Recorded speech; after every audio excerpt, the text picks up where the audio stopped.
negara yang saya lihat negara gagal, Pak, dalam Hmm. salah kaprah, itu memang masih mempermasalahkan ideologinya. Dan itu akan memberikan kesempatan negara lain masuk memecah belah. Bahkan di antara negara Islam juga ada kelompok Syiah, kelompok Sunni, Iya, dia iya, diadu domba gitu loh. iya. Jadi kalau kita masih mempermasalahkan itu, membuka celah untuk dipecah belah, diadu Betul. domba oleh negara-negara kuat untuk memperlemah kita. Perilaku behavior para pemimpin yang salah kaprah itu membuat negara menjadi hancur. I think it's very serious. Music, art, peace and love.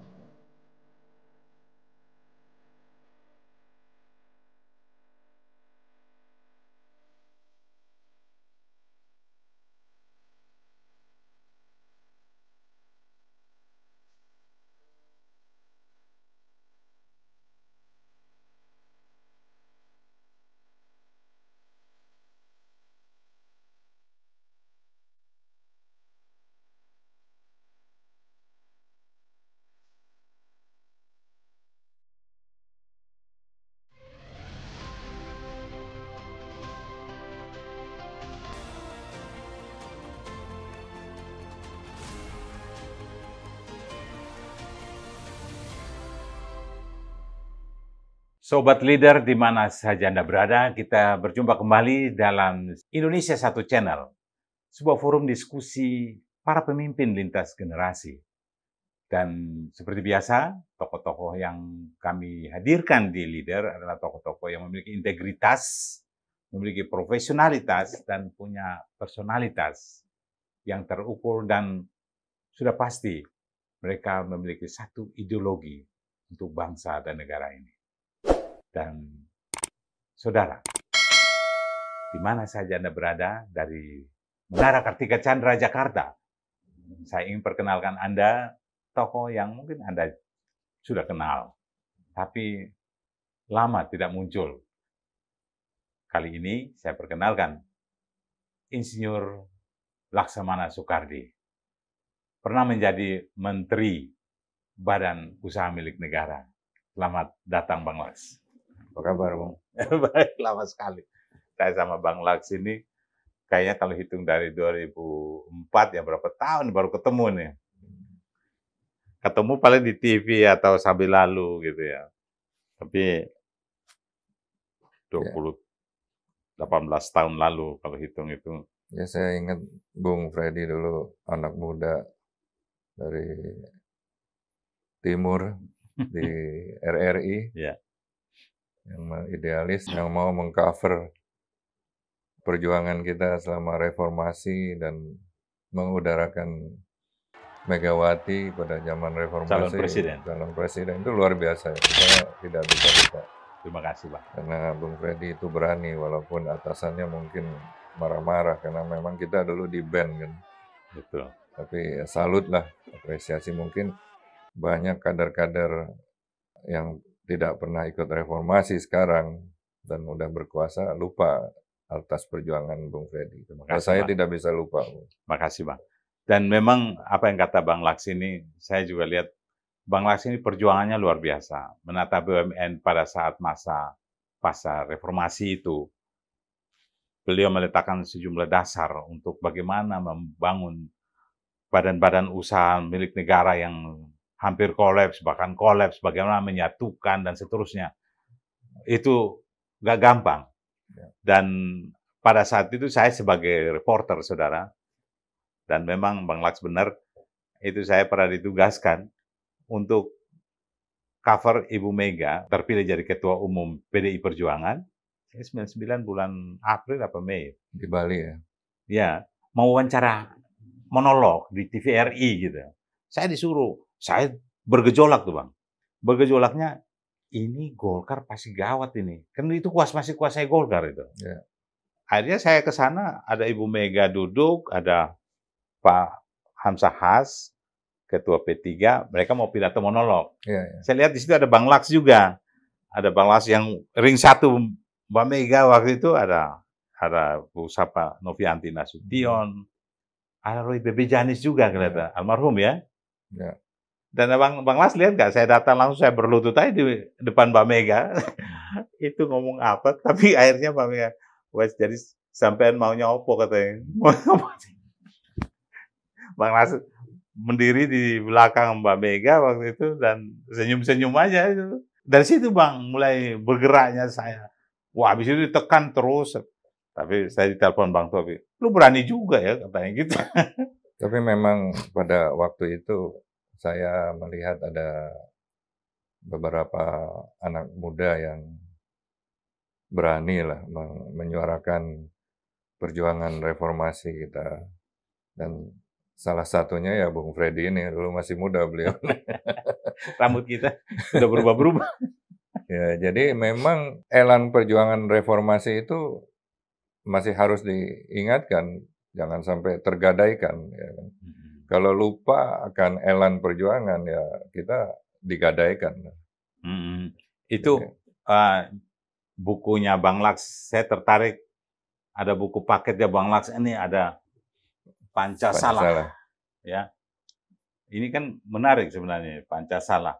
Dan di balik reformasi 98, sekilas belum semua saya baca, tapi saya menangkap beberapa persoalan yang Bang Laks tulis di situ, di Pancasila ini. Sebenarnya perenungannya apa sih Bang? Mengingatkan para generasi berikutnya atau gimana maksudnya? Ya begini, kita sebagai profesional intelektual ya, dan kita juga saya sendiri pernah di bidang usaha, di politik. Ya. Sekarang kita tidak berhenti menganalisa dan merenung ya. Kalau saya lihat ke belakang, Indonesia ini kan selalu dianggap negara besar, ya, negara kaya, selalu kan dinabobokan seperti itu. Tapi saya melihat dalam perjalanan kita di tahun 70-an, dari tahun 70-an, tahun 60-an saya masih kecil. Dan semua negara di dunia tahun 60-an masih negara miskin semua. Ya, makanya ada konferensi Asia Afrika dulu ya. Tapi tahun 70-an kita saya melihat Indonesia itu ada dalam satu kloter, satu kelas ya sama Taiwan, Hong Kong, Korea Selatan. Ya, kita pendapatan per kapita kurang lebih sama lah, $250-300 pendapatan per kapita. Cina pada waktu itu masih separuh kita, 100. Tahun 70-an miskin banget. Iya. Ingat Bung Freddy, orang Cina pun ditolak-tolak mau ke Indonesia kan. Paspor kita sangat dicari tuh oleh Cina, malah kita hanya mengundang coach badminton gitu. Betul. Nah, itu satu kelas tahun 70-an. Masuk ke dekade 80 ya. Saya tulis di Pancasila itu. Kita dijuluki macan Asia, Little Tiger. Kan luar biasa itu. Sama-sama Korea, Taiwan, Indonesia itu macan Asia. Singapura pada waktu itu belum apa-apa. Malah tahun 70 Singapura masih tempat pelabuhan penyelundupan ke Indonesia. Ingat ada banyak inang-inang dari Singapura ke Jakarta. Nah, Cina separuh kita. Tahun 80, kenapa kita jadi macan Asia? Karena kita memiliki sumber daya alam minyak, ya, bahkan di Blok Rokan aja 10 miliar barel itu sudah diangkut ya, dari bawah tanah, dan juga gas dari Arun Aceh dikirim ke Osaka untuk industrialisasi industri mobil di Jepang. Iya. Nah, kita masuk ke macan Asia. Lalu masuk ke dekade 90, ternyata kita kena krisis. Ya. Pendapatan per kapita kita yang udah mau mulai tinggi, anjlok hampir lebih dari separuh. Ya, dari 1050. Jadi bangsa kita kayak konjungtor terus ya? Ya, itu kayak vicious circle. Iya. Anjlok, tinggal 450-an lah tahun 98 gitu. Karena memang krisis ya. Dolarnya juga naik. Iya. Nah, tapi hal itu kita lihat masuk ke milenium 2000. Korea, Taiwan, Cina itu sudah meninggalkan kita. mereka masuk ke dalam kategori negara maju. Kita masih berkutat di kategori negara berpendapatan menengah. Ya. Malah udah menengah itu dibagi dua lagi, Pak. Ada menengah tinggi, ada menengah rendah. Kita udah masuk sempat ke menengah tinggi, turun lagi ke menengah rendah. Batasnya itu 1.050 sampai 4.025 dolar per kapita, itu menengah rendah. Nah, sekarang, Pak, tahun 2014 deh. Cina udah 2 kali kita, Pak. 2014 kita 3.000, hampir 4.000 lah. Cina udah 8.000. Itu 2 kali kita. Nah, kalau kita lihat potret sekarang, saya ingatkan aja sebelum pandemi aja lah, karena pandemi bergejolak-gejolak. Singapura sudah di atas 50.000. Taiwan, Korea di atas 30.000. Kita masih berkisar 3.000-an. Masih berkisar di menengah, pendapatan menengah rendah. Nah, jadi kita poco-poco gitu loh. Nah, kenapa itu? Saya juga merenung ya, kenapa? Padahal kita juga batu baranya udah banyak. Gas di Arun sudah habis, ya kan? Minyak pun sudah habis, ya. Tapi tidak mampu mengkapitalisasi dalam bentuk kita mampu naik kelas menjadi negara berpendapatan tinggi dan negara sejahtera. Presiden ada yang bagus, ya. Saya malah termenung. Apa kita ini DNA-nya DNA orang bodoh gitu loh. Enggak juga. Ya, itu pintar katanya. Itu yang wajib dipikirkan oleh calon presiden sekarang ini. Bukan hanya nafsu kuasa mau jadi presiden gitu loh. Pikirkan ini kenapa. Jangan sampai nanti masuk vicious circle, kita tidak mampu naik dari negara berpendapatan menengah, yang dalam istilah ekonominya itu masuk ke dalam jebakan kelas menengah, middle income trap. Nah, kan, itu. Di 5 Pancasila Bang Laksili kan salah kaprah, salah lihat, salah asuh, salah tafsir, dan salah tata kelola. Kalau kita lihat orang Indonesia kan cerdas-cerdas, selalu berpikir kita harusnya kan sudah ke bulan, ya kan? Orang negara lain sudah ke bulan gitu kan? Kita masih berputar di, kalau saya lihat di sini, kayaknya masuk salah kaprah kayak.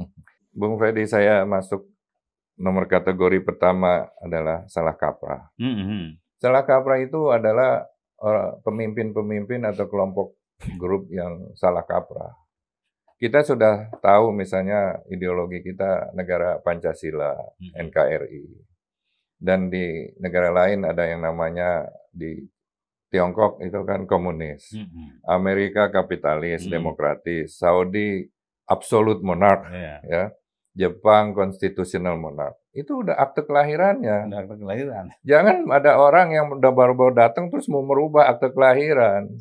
Jadi kalau ada ideologi Islam negara ada, tapi agama itu agama harus dilihat sebagai agama yang walaupun banyak orang hanya kita punya DNA-nya sudah Pancasila gitu ya. Iya, jadi kalau saya tidak memasakkan ideologi negara-negara ya, itu hak kedaulatan mereka masing-masing. Kalau Anda datang ke Tiongkok langsung ingin merubah komunis ya, Anda dibunuh dong. Iya kan? Nah, dan bagi kita memang kesepakatan kita negara itu mengurus duniawi, Pak. Kita tidak mengurus surga dan neraka, pemerintah.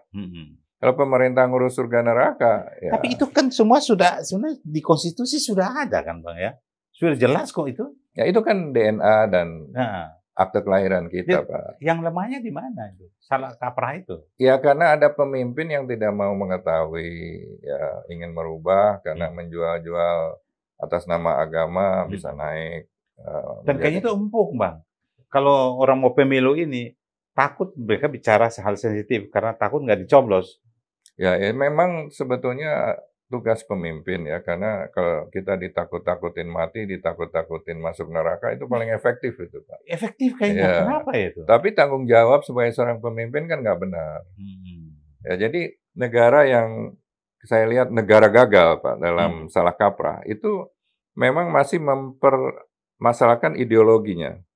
Dan itu akan memberikan kesempatan negara lain masuk memecah belah. Bahkan di antara negara Islam juga ada kelompok Syiah, kelompok Sunni, diadu domba gitu loh. Jadi kalau kita masih mempermasalahkan itu, membuka celah untuk dipecah belah, diadu domba oleh negara-negara kuat untuk memperlemah kita. Berarti Bang Laks, Bung Karno itu benar sebenarnya.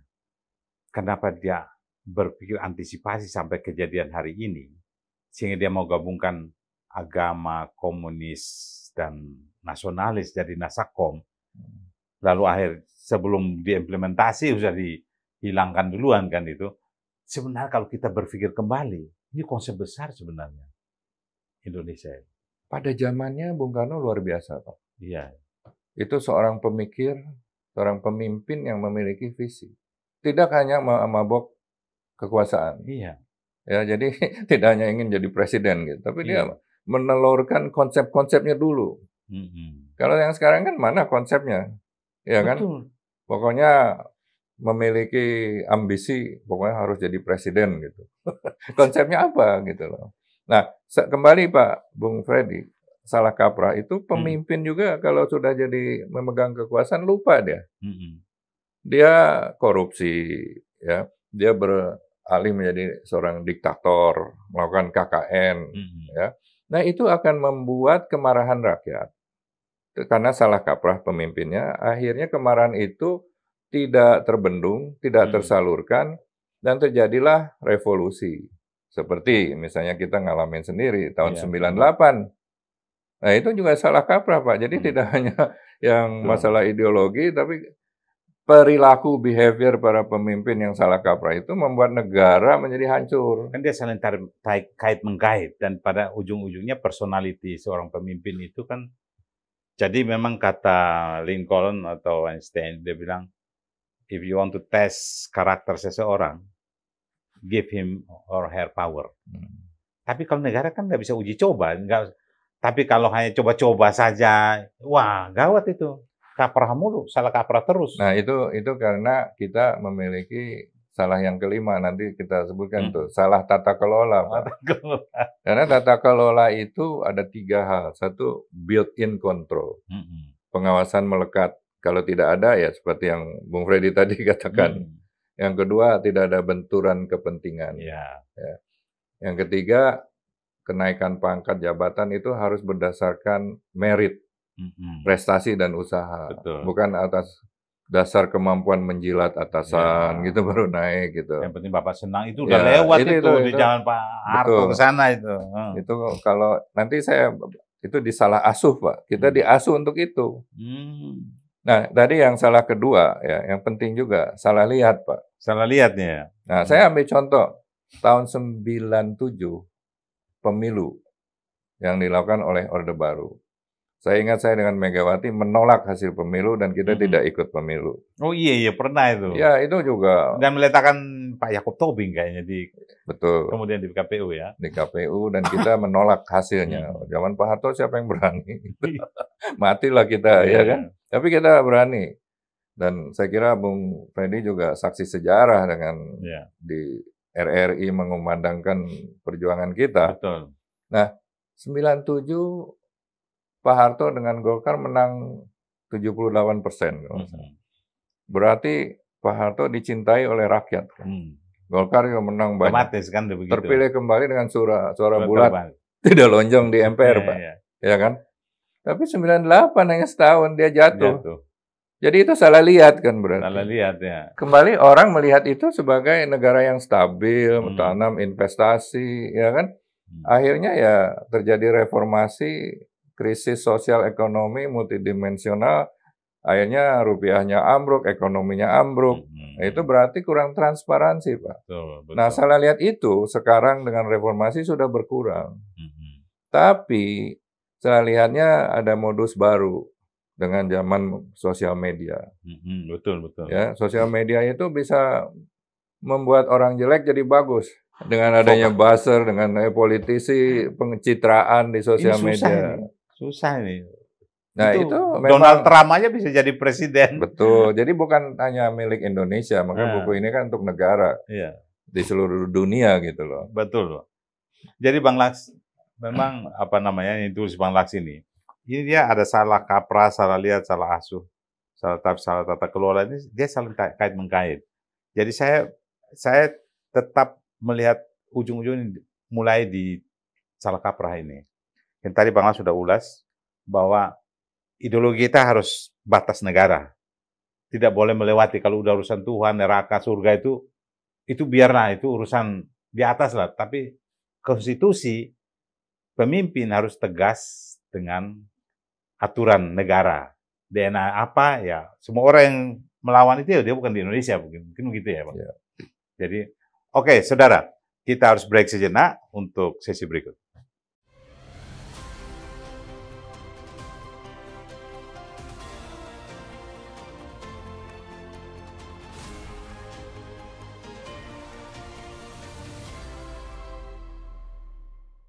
Sobat Leader, kita masih bersama Bang Laksamana Soekardi.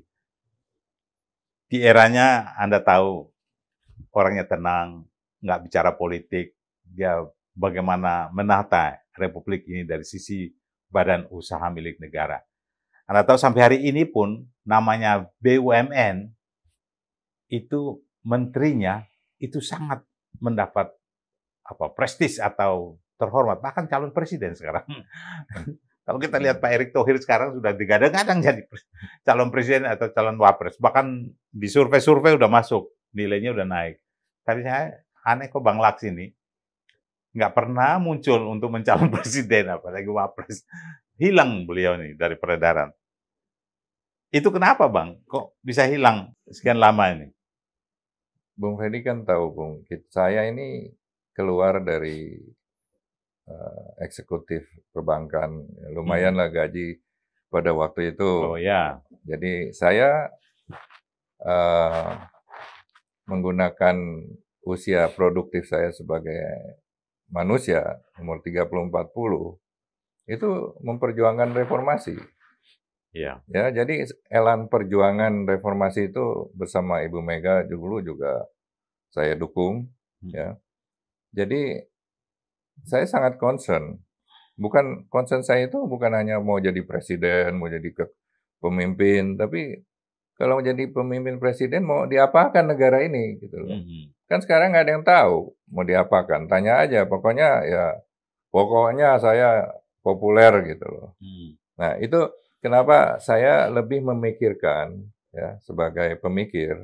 Makanya saya merangkum dalam Pancasala buku ini. Ini sebuah pemikiran jangka pengalaman sebagai profesional, sebagai pemerintah, juga sebagai menteri, sebagai politisi, dan lain sebagainya. Saya melihat perjalanan itu. Kenapa Indonesia kok terjebak dalam middle income trap, tidak naik-naik seperti vicious circle aja gitu. Saya perhatikan, tadi saya sudah jelaskan salah kaprah adalah utama, salah lihat juga. Salah asuh. Nah, sekarang salah asuh ini penting. Bung Freddy tahu, kita diasuh, ya, bukan untuk menjadi manusia produktif, bukan manusia yang kerja keras. Kenapa? Kenaikan pangkat, ya, itu kayaknya udah diasuhnya supaya lidahnya tebal aja, Pak. Menjilat ke atas, seperti berenang gaya katak, nyuwun ke atas, gitu kan. Terus sikut ke samping, injak ke bawah, Pak. Nah, itu kan gaya katak. Diasuhnya seperti itu. Pokoknya dibuat feodal. Pejabat disuruh cari cukong, pengusaha. Pengusaha juga eksekutifnya disuruh cari pejabat yang mau dicukongin. Nah, di organisasi politik, di organisasi penegakan hukum, itu kenaikan pangkat nggak jelas. Jadi diasuhnya pokoknya dengan uang aja. Bayar, mau jadi caleg nomor 1, bayar, menjadi PAW, bayar, betul. Mau jadi bupati, yang saya dengar bisa sampai 300 miliar, bayar, mau sekolah, bayar, mau pindah tugas, harus bayar. Nah, diasuhnya seperti itu, organisasinya feodal. Jadi, insentif bagi yang pekerja dan inovatif nggak ada, Pak. Ini ngeri, Pak. Jadi, karya Pak Jokowi yang besar ini bisa hilang gara-gara salah asuh ini. Karena akan memilih orang yang salah. Betul. Karena kekayaan alam itu adalah suatu pemberian Tuhan, warisan yang given. Tapi manusia itu yang membentuk kita, Pak. Kalau manusianya salah asuh, itu cilaka kita. Jadi tidak produktif. Nah, ada ukuran ekonom, ya, tingkat produktivitas diukur dari 0 sampai 1, Bung Freddy. Ya. Indonesia itu 0,5 di bawah. Nah, sekarang kita lihat Korea, Taiwan semua sudah mendekati 1, perfect, 0,8. Berarti kita tidak produktif. Bagaimana mau produktif? Mau maju, ya, mau menjadi naik pangkat, tidak harus mikir inovatif, tidak harus kerja keras. Ya, pokoknya pakai uang atau menjilat ke atas. Ya, organisasi dibuat feodal. Itu yang membuat kita tidak mau berpikir. Nah, salah asuh ini sangat berat, Bung. Karena mental manusia itu, ya, personalitinya itu tergoyang di situ. Terbentuk di situ. Jadi produktivitas bangsa tidak jalan. Jadi walaupun ideologi salah kaprah itu kita sudah pastikan DNA-nya ini udah nggak boleh, tapi ke bawahnya salah asuh. Rusak juga, kompromi juga ini salah kaprah ini. Jadi Bung Freddy, kalau kita ada anak kecil diasuh sama kiai dan diasuh sama penyamun kan gedenya beda kan. Tumbuhnya beda. Itu contoh lah yang seperti apa. Kita harus menyadari, tinggalkanlah hal-hal seperti ini. Ada anak Pak Haji dilapor sama ini teman. Itu Pak Haji si Udin main judi. Astagfirullahaladzim. Tapi menang Pak Haji. Alhamdulillah. Jadi sama aja dua-duanya. Ya, jadi memang arah jalannya yang berbeda, tetapi tujuannya sama. Nah, kembali Pak, salah asuh ini adalah penyakit yang harus kita perbaiki. Ya. Hanya pemimpin yang bisa, jangan mengasuh anak buahnya salah gitu. Ini Bang, ini tadi saya singgung, Presiden Jokowi akan berakhir 2024. Legasinya sangat banyak. Saya kira sangat strategik, fundamental yang dia siapkan. Nggak bisa dipetik hari ini. Harus dipetiknya mungkin 5-10 tahun akan datang baru bisa dipetik. Ya. Tapi ya ini kalau salah asuh, gimana nih? Kita akhirnya terjebak dalam vicious circle yang Bang Lats maksud itu. Begini Bung, saya sebut tadi tahun 80 kita jadi negara macan Asia. Ya. Little Tiger. Kenapa? Kita punya minyak bumi. Ya, di Rokan 10 miliar barel sudah terangkat. Di Aceh udah 4 train berapa tahun itu dikirim ke Jepang sampai kering habis di Arun. Nah, itu tidak memberikan apa-apa. Ya, memberikan kesejahteraan orang lain. Jadi yang namanya Pancasila ini memang harus dihilangkan. Ya, karena apa? Karena ini membentuk manusia Indonesia yang Pak Jokowi selalu bilang reformasi mental. Ya kan, mental revolution gitu.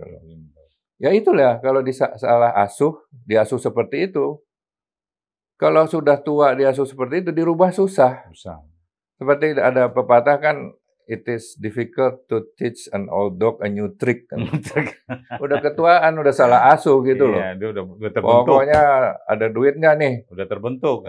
Iya betul. Kalau jadi sekarang ini orang mau caleg, duit berapa gitu. Udah tanya duit berapa? Ya tanya ke orang-orang intelektual.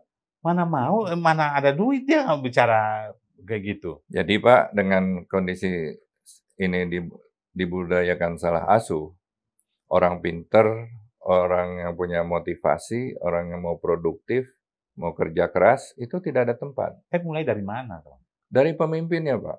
Jadi berarti kita harus memilih pemimpinnya benar nih. Yang benar, yang mengerti, yang punya visi seperti Bung Karno. Tapi kita tidak. Masa nggak ada sih Indonesia kan diasuhnya juga cilakanya. Tapi sekarang partai, penentunya kan di partai. Nah itu, partai politik itu sangat penting. Iya, ya. Nggak ada 0%, jadi Bang Las nggak bisa maju. Sekarang organisasi partai politik, ketua umumnya kan berkuasa penuh. Iya.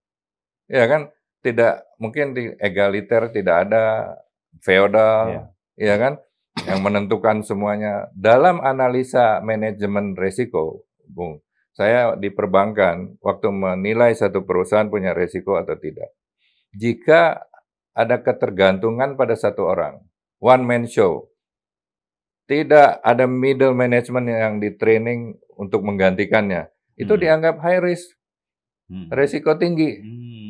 Demikian juga dalam organisasi. Di politik juga begitu. Lihat Pak Harto tidak memberikan kesempatan kepada... Tapi biasanya mungkin pemimpinnya itu, dia tidak bermaksud demikian, tapi di bawahnya menerjemahkannya terbentuk ke sana. Jadi di ujungnya ketahuan ya high risk itu. Ya, saya kira memang pemimpin kan memiliki kekuasaan, posisi yang sangat kuat untuk mengatakan dan mempersiapkan calon-calon penggantinya dengan baik. Ya. Sekarang di bidang pendidikan aja Pak, kita ngomong masalah otak. Kita nggak ada orang bodoh, nggak ada orang pintar, tetapi kita diasuh hanya untuk mencari gelar.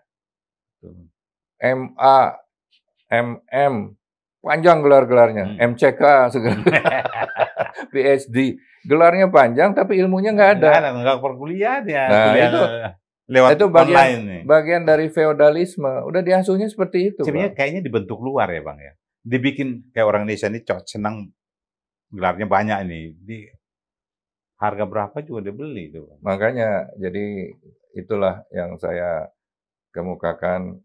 Selain itu salah asuh memang sangat berat karena itu membentuk karakter manusia yang kalau ayam ya ada anak ayam ada yang kena sampar satu. Itu diapakan, Pak? Nggak bisa disembuhkan, seluruh anak ayam itu dibakar, Pak. Iya, harus dihabisin. Jadi memang, apalagi kita ini selalu membanggakan akan mendapatkan demografi, bonus demografi. Oh, iya. Dalam ilmu kedokteran kan dia bilang, yang rusak itu harus diamputasi. Maksudnya bagian yang rusak harus diamputasi. Betul. Tapi kalau dalam politik, kalau pemimpinnya yang rusak, kalau ikan kan rusak dipotong kepalanya duluan kan. Makanya kita kalau jual udang, jual ikan kan headless kan Pak. Iya, kepalanya nggak ada karena itu rusak duluan. Nah, apakah dalam politik kepalanya, iya kan? Nah, tapi apa di bawahnya udah siap juga? Ini masalahnya. Nih. Kembali Pak, ya kalau memang salah asuh itu dibiarkan, ditambah lagi dengan salah tafsir undang-undang. Iya. Yang karena salah keempat kan salah tafsir. Iya, betul. Kita kenal ada Markus, maklar kasus. Ya, kita kenal ada UUD. Banyak juga itu. UUD, undang-undang, ujung-ujungnya duit. Itu artinya apa? Berarti kita akan mensalah tafsirkan aturan kan, undang-undang. Jadi mengkacaukan semua, sengaja kan untuk dapat kan. Ya, apalagi di politik melawan calon oposisi. Undang-undangnya diinterpretasikan, ditafsirkan berbeda. Ini juga investor juga takut karena pesaing usaha itu bisa jadi Markus untuk menghantam usaha yang lain. Dan dulu kalau kita ini sudah rahasia umum, pasal itu di DPR itu diperjualbelikan. Pasal koma aja dihapus juga bermasalah gitu dalam suatu keputusan. Sudah menjadi undang-undang. Nah ini saya kira dulu tuh kayaknya itu pemali ya. Dulu di era Pak Harto, ke reformasi kok itu bisa ya? Begini Pak, kembali ke salah yang kelima yang sangat penting. Zaman Pak Harto itu tata kelolanya berantakan. Salah tata kelola. Jadi sebuah tata kelola yang salah dijalankan dengan baik, itu tambah hancur Pak. Mendingan tata kelola yang baik salah dijalankan. Itu tidak sehancur kalau tata kelolanya yang salah. Kenapa jangan Pak Harto? Itu satu orang. Pengadilan mau sebelum jatuh palu itu harus dikonsultasi dulu. Undang-undang mau bikin DPR mau bikin undang-undang juga konsultasi dulu.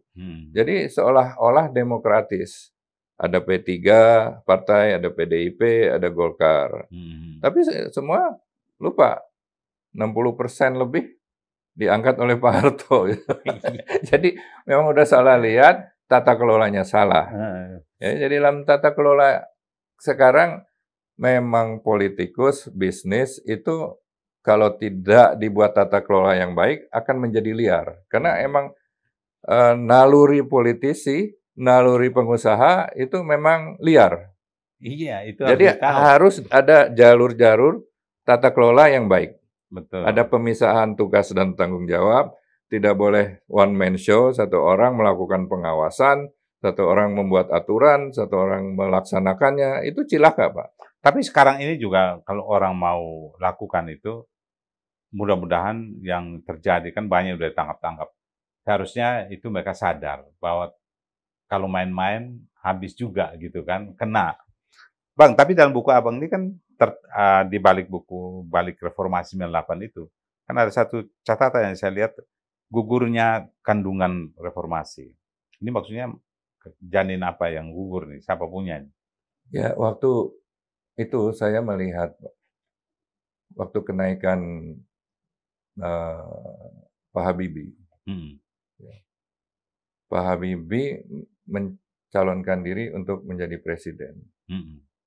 Ya, seharusnya beliau juga sebagai bagian dari Pak Harto, ya, hanya diberikan tugas untuk melakukan pemilu. Tidak boleh maju lagi. Dengan aparatus Golkar dan TNI-nya masih sama jadi. Nah, itu saya katakan kandungan reformasi sudah keguguran gitu. Keguguran ya. Jadi ya mestinya beliau hanya menjalankan pemilu yang independen.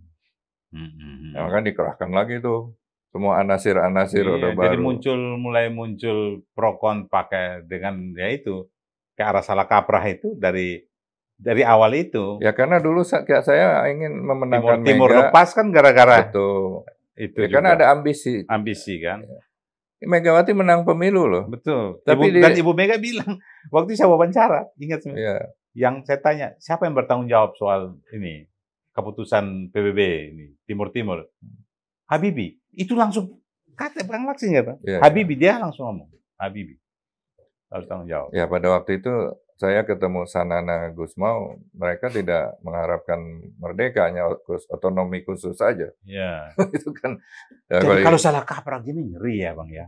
Akhirnya kalau pemimpin yang coba-coba dia punya ambisi politik, dia bisa lepas sesuatu, karena kan dia presiden. Pada waktu itu tata kelolanya dia bebas sendirian. Betul. DPR-nya masih DPR yang dulu, tidak dirubah, tidak ada kontrol, ya. Jadi memang tergantung kekuasaan dari satu tangan yang terlalu luar biasa. Apalagi namanya presiden, semacam lambang negara yang begitu kokoh, nggak siapapun nggak boleh ini, dan memang nggak bisa, bukan dia berotot atau tidak berotot.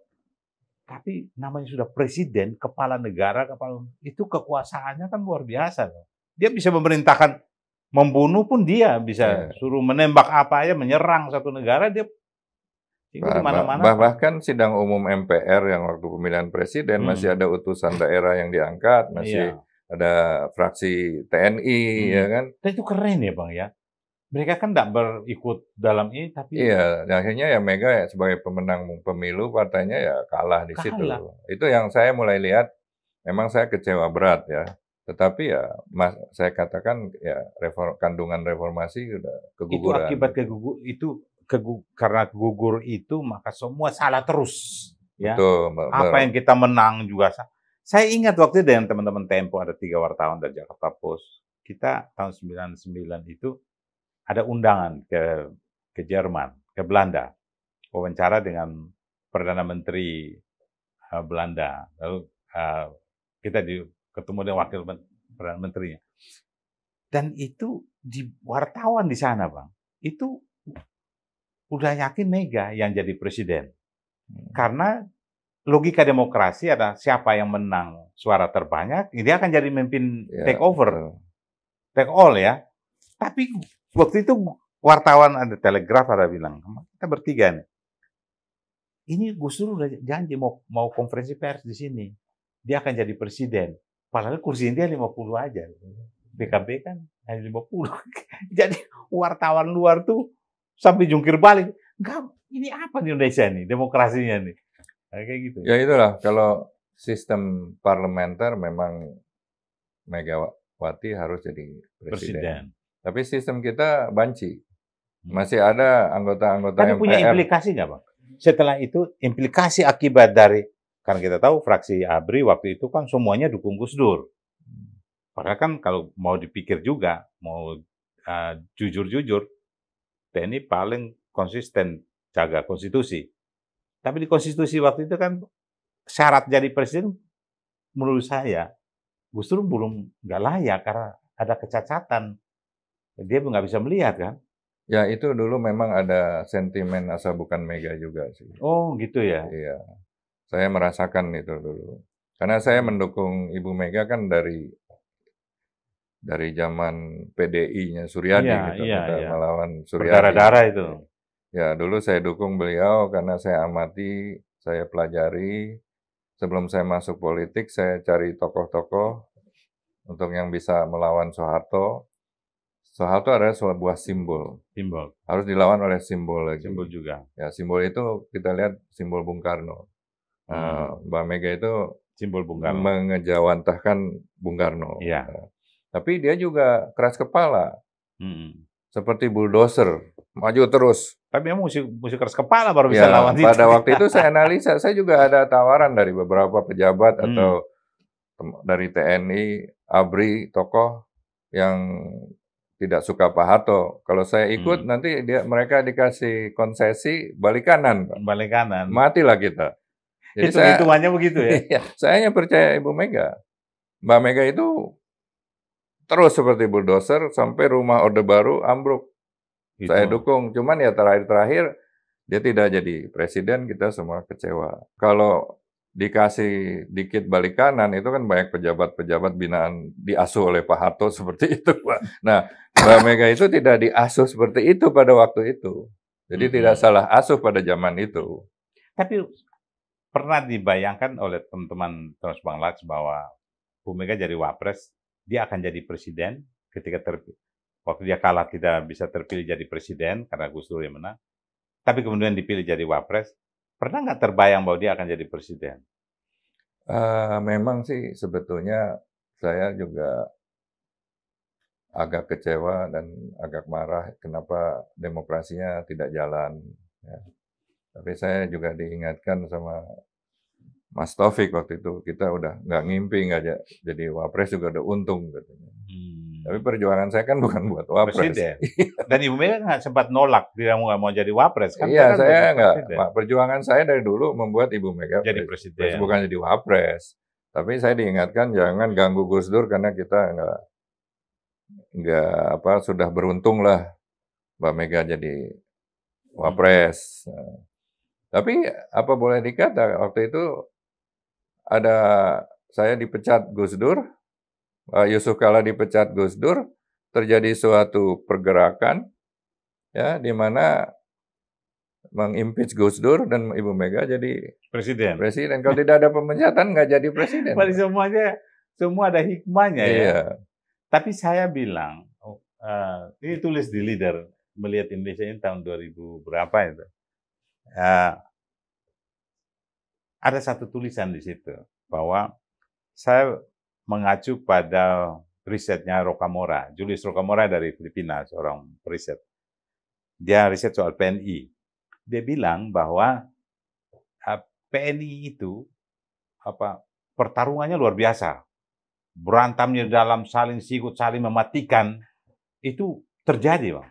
Tapi pada akhirnya mereka menemukan ideologi.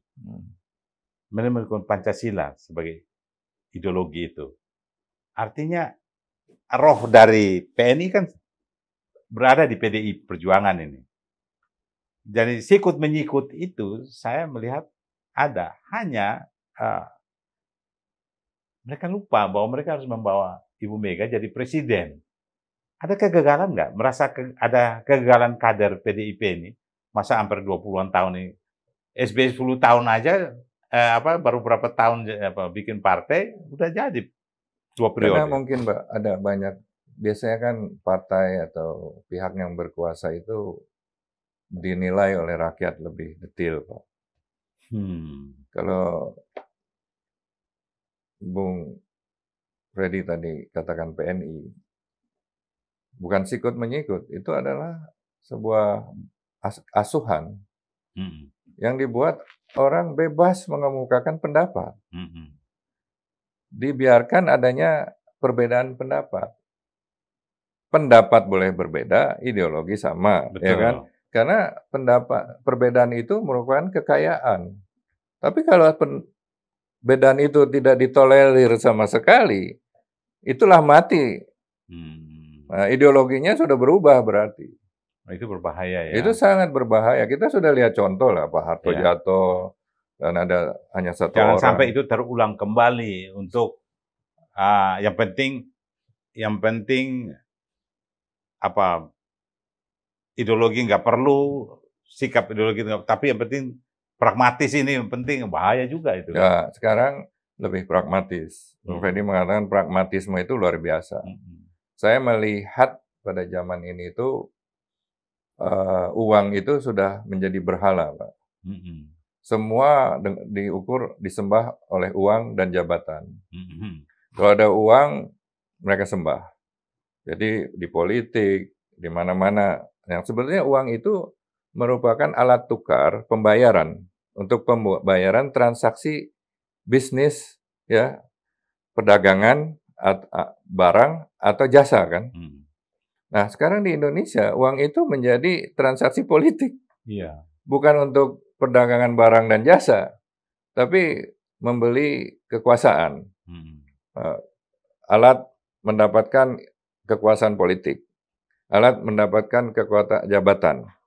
Nah, jadi itu diukur oleh sebuah produksi ekonomi, tapi tidak produktif. Nah, saya waktu itu jadi Menteri BUMN. Direktur BUMN saya suruh datang jam 4 pagi, datang Pak. Demi jabatan dan uang. Tapi mungkin kalau disuruh sholat subuh, nggak bangun-bangun dia Pak. Jadi saya merasakan, waduh ini uang sudah jadi berhala nih. Jabatan sudah jadi berhala. Diasuhnya seperti itu. Cilaka Pak. Di Indonesia tuh sudah kalau begini, walaupun nanti kita ada booming nikel, batu bara, itu akan habis lagi. Iya.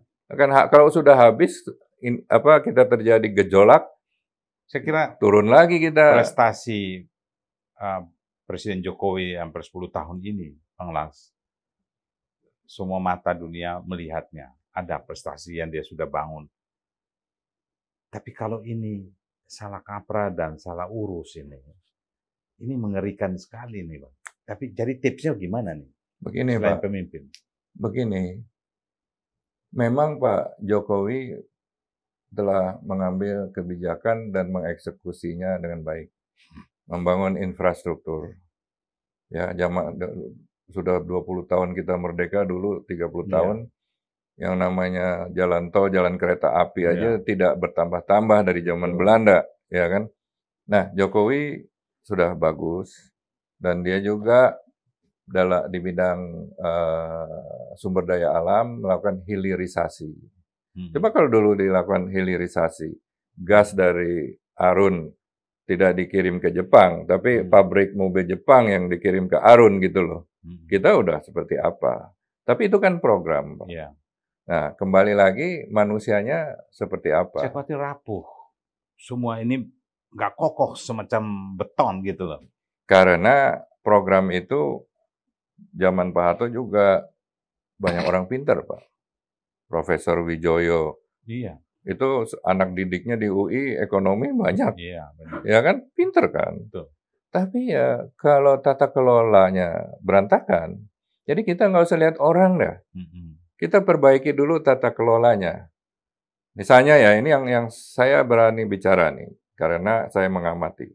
Sekarang kalau siapa yang milih presiden? Siapa yang milih anggota DPR?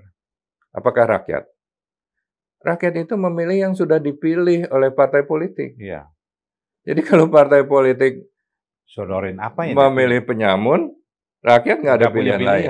Betul. Dari bupati juga yang milih partai politik. Yang dipilih langsung. Jadi kekuasaan partai politik luar biasa. Itu di demokrasi ya itu partai politik. Nah, tapi kita lihat bagaimana tata kelola di partai politiknya sebagai pilar demokrasi. Ya kan, kalau di sananya tidak beres, ya garbage in, garbage out. Istilah accounting gitu loh Pak. Kalau yang busuk masuk ya keluar sampah lagi, nggak mungkin keluar buah-buahan yang baik gitu loh. Nah, itu yang sangat penting. Kembali di kekuasaan partai politik, ya, di DPR. Anggaran belanja ditentukan oleh DPR, memang itu fungsi hak budget DPR. Tapi yang menentukan siapa? Fraksi kan? Perpanjangan tangan dari partai politik. Partai politik yang menentukan ketua umumnya. Nah, itu anggaran. Lalu undang-undang. Undang-undang juga yang ngetok itu arahan dari fraksi. Fraksi itu perpanjangan tangan partai politik. Partai politik ketua umumnya sendiri. Tapi Bang Laks, PDI Perjuangan, ini saya amati ya, dan kawan-kawan juga amati. Kalau eranya ketika Bu Mega presiden, ketua umum, dan beliau jadi presiden mau mencalonkan kembali, itu ramenya di Teguh Umar.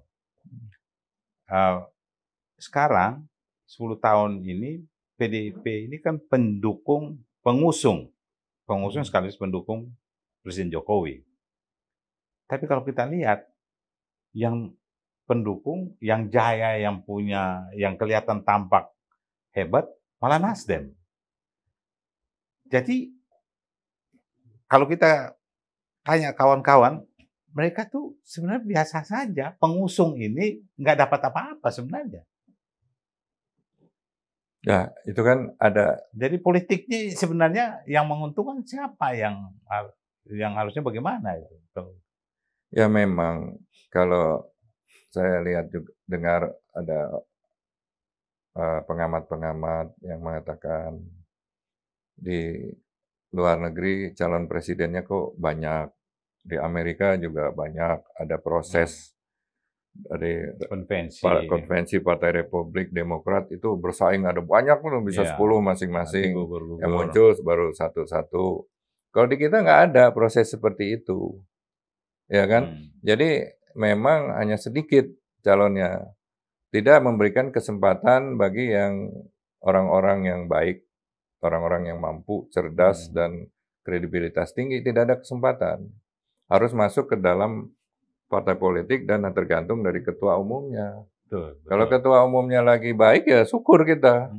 Jadi yang Jeffrey Winter bilang oligarki itu ya di situ. Dan pengusaha juga mencium itu. Dia langsung cukongin aja gitu loh. Nah itu karena memang diasuhnya seperti itu. Oke. Keren ini Bang. Salah asuh jadinya Pak. Jadi di leader ya Bang ya. Harus cocok ini leader ini. Leader yang punya visi, leader yang disaring banyak, ya, dan berpengalaman, uji cobanya lama, luar biasa, saringannya luar biasa. Ibaratnya begini, Pak. Kita tahu pisang atau duren yang matang di pohon, jatuhan, atau dikarbit. Banyak kan dikarbit. Dikarbit rasanya kan nggak enak, Pak. Dan banyak. Yang dikarbit banyak. Makanya kalau orang dikarbit ya kualitasnya seperti karbitan gitu. Betul. Jadi Bang Laks, memang ini yang ditulis Bang Laks di buku ini, bahwa sejumlah salah itu memang sudah saatnya kita perbaiki ya. Kalau mau Indonesia lebih baik. Dan saya kira belum fatal, tapi harus memulai. Bisa. Saya optimis kan. Makanya kalau saya tidak optimis, saya tidak menulis buku Pancasila ini. Jadi hal-hal yang masih bisa kita perbaiki, saya optimis. Kalau Pancasila ini ditinggalkan, kita sudah dari dulu menjadi negara berpenghasilan tinggi, Pak. Jadi punya integriti, punya personality, punya professionality. Ini dibutuhkan seorang pemimpin yang tidak trade off. Kekuasaan tuh harus dia paham benar bahwa setiap saat jabatan itu akan diambil. Tapi integritinya itu yang penting. Jadi ada prinsip yang tidak boleh dilupakan. Proses itu menentukan kualitas. Ya, proses tadi kita duren karbitan, pisang karbitan, prosesnya dikarbitin. Kualitasnya kualitas karbitan. Ya, jadi masalahnya, saya orang bank dulu. saya profesional di bank cukup lama. Dalam menganalisa kredit, kenapa bank pemerintah dulu banyak yang ambruk dan bank-bank nasional harus disuntik BLBI. Karena proses pemberian kredit semua ngaco. Kalau proses pemberian kreditnya ada agunan yang baik, yang menilai agunan berbeda orangnya, yang melakukan analisa keuangan berbeda orangnya, yang memberikan persetujuan ada 3 orang, itu nggak mungkin melalui proses ini. Akhirnya kreditnya walaupun kondisi ekonomi macet, tapi recovery-nya akan baik. Tapi kalau satu orang dan belum apa-apa sudah diperintah dari atasan, itu kredit sudah macet sebelum akad ditandatangani, Pak. Jadi saya percaya ini proses itu sangat penting. Bang Laks ini inspire-nya siapa nih? Kalau di world hero dunia itu, tokoh dunia siapa Bang Laks ini? Kalau saya mengamati yang saya kagumi ya Nelson Mandela. Kenapa dia? Nelson Mandela itu orangnya bersahaja. Tidak kedengaran dia korupsi. Pemaaf, ya. Dan juga dia seorang pemimpin berkulit hitam di mana dulunya menjadi dalam suatu negara yang apartheid. Kan luar biasa, Pak. Dan dia dipenjara lagi. Itu kan mana ada pemimpin yang seperti beliau. Ya, itu pemimpin yang lahir dari sebuah negara apartheid, bukan negara miskin itu. Itu kan apartheid juga dulu disponsor oleh Eropa juga kan. Tapi luar biasa. Kalau saya kagum sama sekali. Dia tidak. Kalau di dalam negeri siapa, Bang? Di semua pemimpin itu ya pasti punya plus minus, tapi yang paling dikagum besar pada zamannya, Pak. Nggak ada pemimpin besar sepanjang masa gitu loh. Setiap pemimpin ada masanya, setiap masa ada pemimpinnya. Tapi siapa yang pada masanya itu Bang Laks melihat? Jadi sebelum saya lahir atau saya masih kecil ya Bung Karno, Pak. Karena saya melihat dampak dari hasil pemikiran beliau itu menyatukan Indonesia itu luar biasa. Itu hal yang patut dipuji. Ya. Jadi tidak ada yang seperti Bung Karno, tapi beliau lahir pada zamannya gitu loh. Tapi tanpa pemikiran dia juga Indonesia nggak ada. Betul. Ya, saya kira ya makanya saya ikut mendukung anak Bung Karno, Ibu Mega dulu karena garis Bung Karno itu yang sangat saya kagumin. Kalau Bang Laks ini kan ibarat gelombang, itu up, down, menghadapi gelombang yang luar biasa setelah pasca reformasi.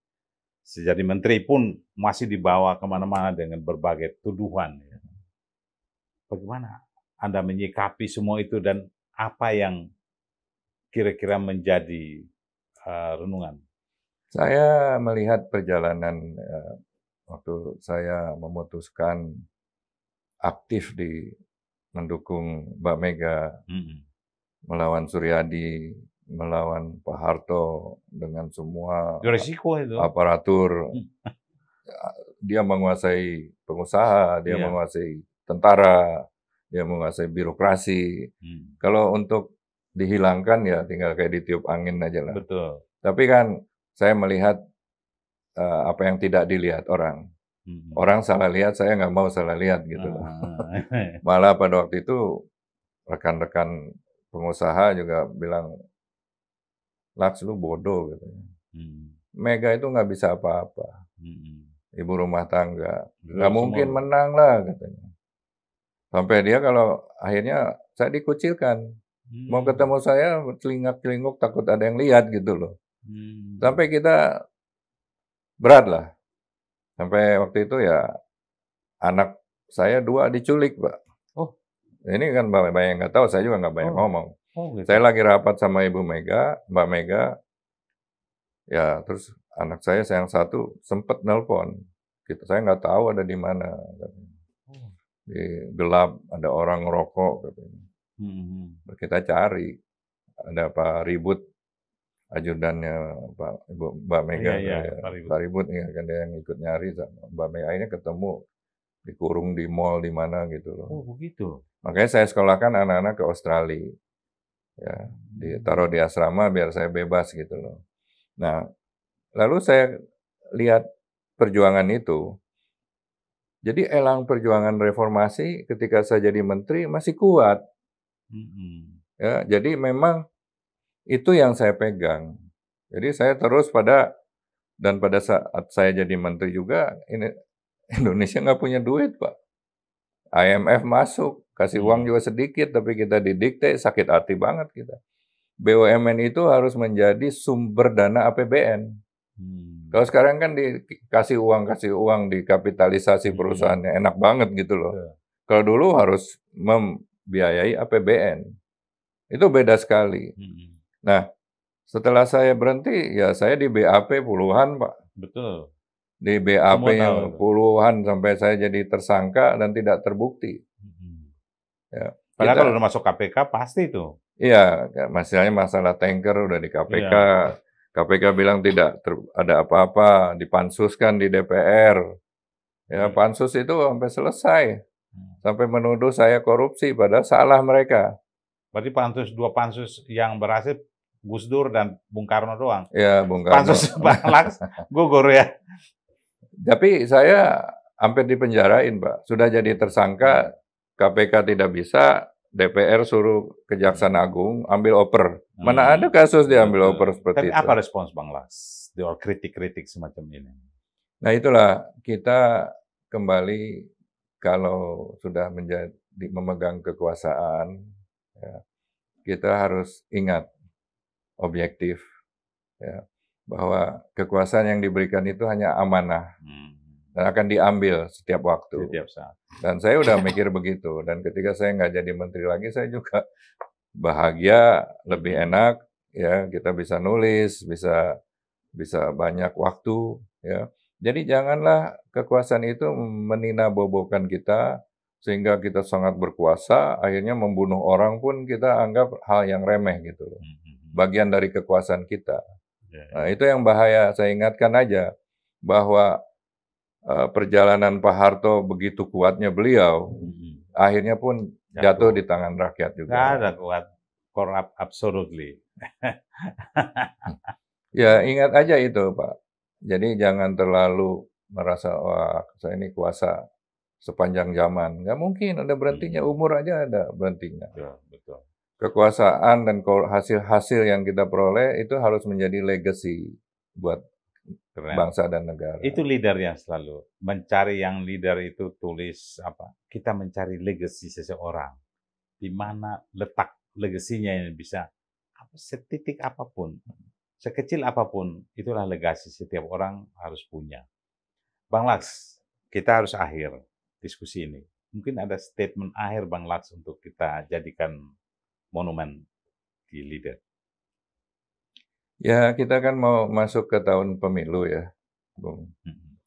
Jadi kita akan memilih pemimpin baru. Ya. Bagi calon pemimpin, ya, harus benar-benar menyadari bahwa mereka hanyalah sebagai pesuruh dari rakyat, ya. Bukan jadi raja. Ini perlu diingat. Dan Indonesia itu sudah berapa puluh tahun, 75 tahun merdeka, dengan kekayaan alam yang luar biasa, tapi kesejahteraannya masih berpendapatan menengah rendah. Ya. Banyak negara-negara yang tidak memiliki sumber daya alam, tetapi menduduki posisi negara berpendapatan tinggi, kesejahteraan rakyatnya tinggi. Jadi, yang menentukan itu bukan sumber daya alam, tapi manusianya. Ya. Nah, saya mengingatkan bahwa kata-kata sumber daya manusia itu sangat rancu. Yang betul adalah sumber manusia berdaya. Jadi ada sumber manusia yang tidak berdaya. Nah, kalau sumber manusia berdaya semua seperti Elon Musk, Bill Gates, kita makmur. Tapi kalau sumber manusia tidak berdaya, salah asuh, ya itu menjadi liabilities, beban bagi negara. Apalagi kita akan menyongsong bonus demografi. Jangan sampai anak-anak generasi baru ini menjadi sumber manusia yang tidak berdaya, yang harus dibiayai oleh BPJS, anggarannya besar, tapi tidak berada dalam kategori manusia, sumber manusia berdaya. Nah, pemimpin itu harus menyadari, ya. Dan saya kira dari pengalaman kita berada dalam vicious circle itu, supaya kita tidak terkena middle income trap, program sebagus apapun, kalau Pancasalanya masih dipelihara, makanya saya kira saya tulis ini, calon presiden, pemimpin, bacalah gitu loh. Para pimpinan partai politik, bacalah. Nggak ada salahnya baca. Ya, jadi jangan melihat itu tulisan saya seperti lagu aja lah, dengar lagunya indah, jangan lihat siapa yang nyanyinya gitu loh. Nah, Indonesia ini saya optimis ya, kita akan menjadi negara besar ya. Kita akan memasuki suatu periode penggantian pemimpin supaya kita mendapatkan pemimpin yang memiliki wawasan, memiliki integritas, kemampuan, dedikasi yang tinggi. Jadi saya kira kita sudah mengarungi lah, beberapa umur kita juga sudah tua, dan kita harus mampu mencari calon-calon pengganti kita, dipersiapkan, digodok, jangan sampai tidak disiapkan. Sejarah Pak Harto sudah kelihatan akan jatuh, tapi tidak ada kesinambungan. Jangan sampai ada reformasi ini digadaikan, kita harus reformasi lagi. Sustainability-nya itu harus jalan ya. Ya, harus sustainable dari segi pembangunan manusianya, Pak. Ya. Perlu diingatkan, tingkat produktivitas bangsa Indonesia itu hanya 0,48 dari yang tertinggi 1. Makanya tidak heran kita kalau kita tetap berada di negara berpendapatan menengah rendah. Ya. Nah, Korea, Taiwan, Hong Kong, Singapura sudah 50 ribuan. Singapura tetangga kita, Pak. Korea sudah 30 ribuan dolar income per kapita, kita masih 3.000. Padahal dulu kita satu kelas. Tolong dipikirkan aja ini, kenapa kok bisa begini gitu loh. Orang pintar banyak, ya, sumber daya alamnya banyak, ideologinya udah bagus, mempersatukan bangsa, pada tataran pelaksanaannya, manajemen ya masih mengadopsi Pancasila tadi. Baik, keren. Sobat Leader, demikian 1 jam bersama Laksamana Soekardi yang kita sapi Bang Laks. Dari berbagai diskusi kita telah kelihatan bahwa akar permasalahan dari Pancasila itu di mana. Mudah-mudahan apa yang disampaikan hari ini bisa setiap kita bisa merubah, mulai dari diri sendiri dan yang sampai kepada tingkat negara. Dan semoga apa yang dibicarakan hari ini bermanfaat untuk Anda. Saya Freddy Ndolu bersama Bang Laks. Terima kasih atas perhatian dan sampai jumpa lagi. Oke, thank you Bang. Minum dulu.